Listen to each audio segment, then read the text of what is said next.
اب عرفہ کے دن کی خاص دعا کیا ہے؟ لا الہ الا اللہ وحدہ لا شریک لہ لہ الملک ولہ الحمد وہو علی کل شیء قدیر۔ نبی صلی اللہ علیہ وسلم نے فرمایا بہترین دعا وہ ہے جو عرفات کے دن مانگی جائے۔ دیکھ لیجیے اب اس حدیث کے لفظوں کو دیکھیے، بہترین دعا وہ ہے جو عرفات کے دن مانگی جائے۔ اب یہاں یہ نہیں کہا گیا کہ عرفات والے مانگیں، یا عرفہ کے دن ہم بھی مانگ سکتے ہیں۔ اور بہترین دعا وہ ہے جو میں نے مانگی اور مجھ سے پہلے نبیوں نے مانگی، اور وہ ہے لا الہ الا اللہ وحدہ لا شریک لہ لہ الملک ولہ الحمد وہو علی کل شیء قدیر، کہ اللہ کے سوا کوئی معبود نہیں، وہ اکیلا ہے، اس کا کوئی شریک نہیں، اسی کی بادشاہت ہے اور سب تعریف اسی کے لیے ہے، وہ ہر چیز پر قدرت رکھتا ہے۔ نبی صلی اللہ علیہ وسلم نے فرمایا جو شخص رات کو بیدار ہو کر یہ دعا پڑھے لا الہ الا اللہ وحدہ لا شریک لہ لہ الملک ولہ الحمد وہو علی کل شیء قدیر، الحمد للہ وسبحان اللہ ولا الہ الا اللہ واللہ اکبر ولا حول ولا قوة الا باللہ، پھر یہ پڑھے اللہم اغفر لی، یا کوئی اور دعا کرے تو اس کی دعا قبول ہوتی، پھر اگر وہ وضو کرے اور نماز پڑھے تو نماز قبول ہو جاتی۔ اچھا، یہ تہجد کے وقت پڑھنے والی دعا اور عرفہ کے دن پڑھنے والی دعا دونوں میں کیا مناسبت ہے؟ کوئی مناسبت بتائیے۔ شاباش، عرفہ میں بھی اللہ تعالیٰ آسمان دنیا پر آتے ہیں اور رات کے آخری حصے میں بھی، تو دونوں وقتوں میں لا الہ الا اللہ وحدہ لا شریک لہ لہ الملک ولہ الحمد وہو علی کل شیء قدیر۔ اس میں دعا کون سی؟ اس میں تو اللہ کی تعریف، اللہ کی توحید کا بیان ہے۔ دعا کہاں ہے؟ اسے دعا کہا جا رہا ہے وَهُوَ عَلَى كُلِّ شَيْءٍ قَدِيرٌ، کہ اللہ ہر چیز پہ قادر ہے۔ سوچئے آپ کی زندگی میں کون سا مسئلہ ہے، کیا غم ہے، کیا دکھ ہے، کیا پریشانی، کیا چیز آپ کو بادر کر رہی، سوچئے اس کو، اور پھر پڑھیے لا الہ الا اللہ وحدہ لا شریک لہ لہ الملک ولہ الحمد وہو علی کل شیء قدیر۔ جب کل شیء قدیر کہیں گے تو کیا کہیں گے؟ اللہ میں قادر نہیں ہوں یہ کام کرنے پر، میرے ہاتھ میں نہیں ہے، نہ اپنی جان، نہ اپنا نفس، نہ اپنے خیالات، اور نہ اپنا یہ سست جسم، اور نہ ہی اپنی اولاد، اور نہ ہی لوگ، میں کسی چیز کے مالک نہیں ہوں۔ لہ الملک ولہ الحمد، ہر چیز کا مالک تو ہے، ہر چیز تیرے اختیار میں ہے، ان سب چیزوں کو تو اپنی اطاعت میں قبول کر لے اور ان سب کو اپنی راہ دکھا۔ ہم ہر وقت لوگوں سے توقع رکھتے ہیں، لوگوں کو مسئلے بتاتے ہیں، مجھے یہ پریشانی ہے، مجھے یہ پریشانی۔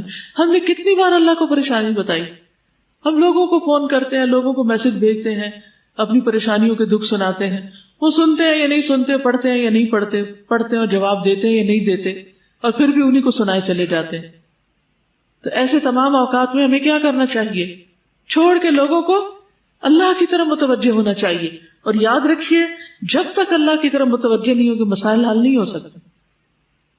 کئی سال لگ گئے نا، حل نہیں ہوئے، آئندہ بھی نہیں ہوگے جب تک اللہ کو نہیں پکاریں گے۔ تو میں آپ میں سے ہر ایک کو، جو بھی میری بات سن رہا ہے، ایک ایک کو یہ تاکیداً کہوں گی کہ جو بھی زندگی میں آپ کے مسئلہ ہے، جو بھی دکھ اور پریشانی، اس سب کو دل میں لا کر، رو کر، اللہ کی قدرت اور اس کے ملک اور اس کی توحید کا واسطہ دے کر اسی سے دعا کیجیے کہ اللہ تو اس پریشانی کو دور کر دے۔ پھر آپ دیکھیں مسئلے کتنی جلدی حل ہوتے ہیں۔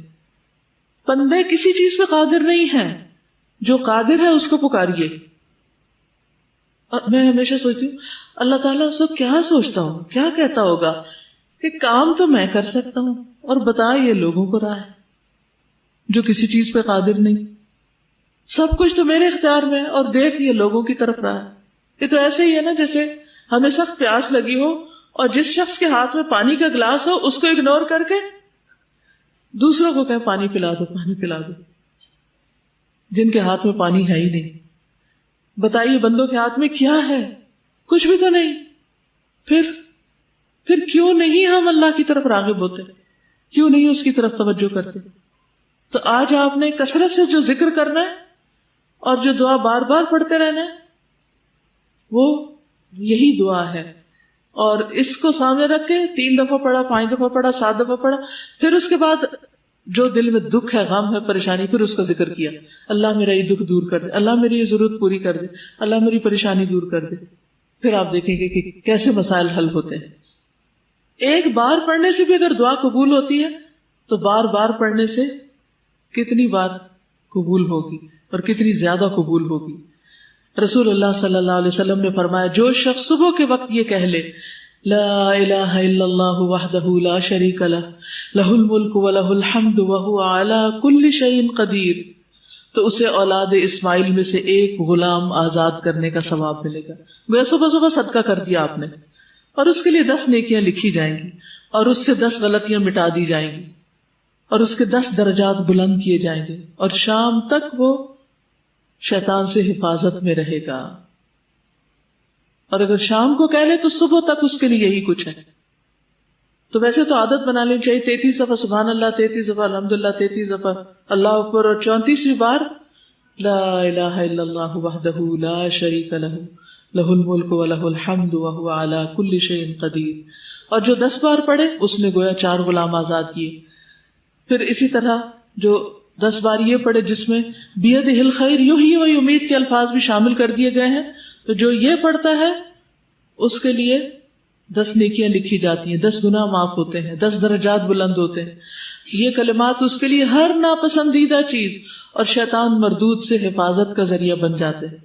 شرک کے علاوہ کوئی گناہ اسے گھیر نہیں سکتا، یعنی ہر گناہ سے چھٹکارا ہو جائے گا، اور وہ عمل کے لحاظ سے تمام لوگوں میں سب سے افضل شمار ہوگا. مگر وہ شخص اس سے برتری لے جاتا ہے جو اس سے زیادہ یہ کلمہ کہہ دے. پھر ان کلمات کے پڑھنے سے درجات بلند ہوتے ہیں.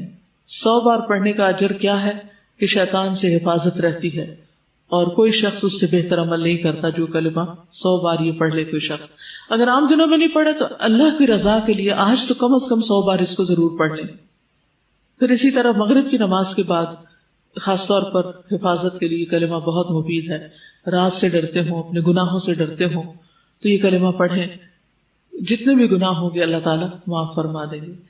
پھر اسی طرح بازار میں داخل ہوتے وقت اس کلمے کو پڑھنے کے بہت درجات ہیں. 10 لاکھ یعنی 1 ملین نیکیاں لکھی جاتی ہیں اس شخص کے لیے جو بازار میں داخل ہوتے وقت یہ کلمہ پڑھتا ہے. کچھ لوگوں کے گھر بھی بازار میں سے گزر کے آتے ہیں، تو ہر روز عادت بنا لے کہ بازار سے گزرتے ہوئے یا گاڑی بھی گزر رہی ہو آپ کی تو یہ کلمہ پڑھ لیں. لا الہ الا اللہ وحدہ لا شریک لہ لہ الملک ولہ الحمد یحیی و یمیت وہو حی لا یموت بیدہ الخیر کلہ وہو علی کل شیء قدیر. اور اللہ تعالیٰ اس کے 10 لاکھ درجے بلند کرتا ہے، کیونکہ بازار غفلت کی جگہ ہے. جو وہاں پڑھتا ہے اس کے درجے بلند ہو جاتے ہیں. تو اس دعا کو پڑھنے کے لیے کون سے مواقع ہیں؟ صبح و شام، یا 1 بار، 10 بار، 100 بار، 200 بار، جتنا پڑھ سکیں.